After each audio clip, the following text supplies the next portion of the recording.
Versus కళ భీమిలిలో బరిలో గంట పెండింగ్ సీట్లకు టీడీపీ అభ్యర్థుల ప్రకటన వీటిలో 9 అసెంబ్లీ 4 లోక్సభ స్థానాలు అన్నటువంటిది. అయితే వీళ్ళని ఒక్క విషయంలో మెచ్చుకోవాలి, తెలుగుదేశం నిరసనలు కూడా వేశారు. ఈ విషయంలో అభినందించాలా. టీడీపీలో టిక్కెట్ల చిచ్చు, టీడీపీ టిక్కెట్ల కేటాయింపు ఆ పార్టీలో చిచ్చు రేపింది. చీపురుపల్లి టిక్కెట్ ఇవ్వనందుకు నిరసనగా విజయనగరం జిల్లా టీడీపీ అధ్యక్షుడు కిమిడి నాగార్జున పార్టీ పదవులకు రాజీనామా చేశారు. తూర్పుగోదావరి జిల్లా అనపర్తి టిక్కెట్ కోసం మాజీ ఎమ్మెల్యే నల్లమిల్లి రామకృష్ణారెడ్డి కుటుంబ సభ్యులతో సహా రోడ్డెక్కారు.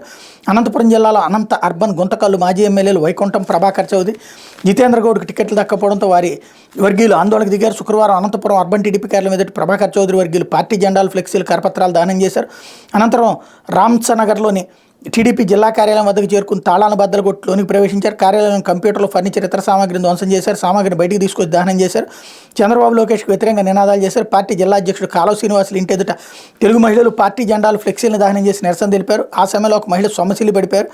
ప్రభాకర్ చౌదరికి టికెట్ రాలేదని మనస్తాపానికి గురైన ఇద్దరు కార్యకర్తలు విషం తాగి ఆత్మహత్యయత్నం చేశారు. అక్కడే ఉన్న పార్టీ శ్రేణులు వారిని అనంతపురం ప్రభుత్వ ఆసుపత్రికి తరలించారు.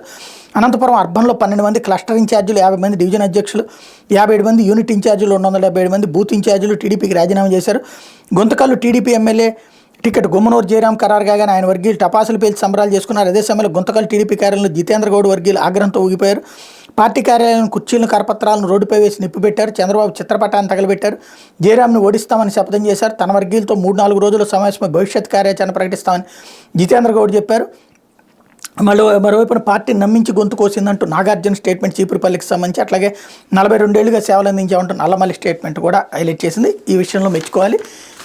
జ్యోతి వాళ్ళందరి నిరసనలకి వాళ్ళకి గొంతుకిచ్చినందుకు. ఇది దినపత్రికలు వచ్చినటువంటి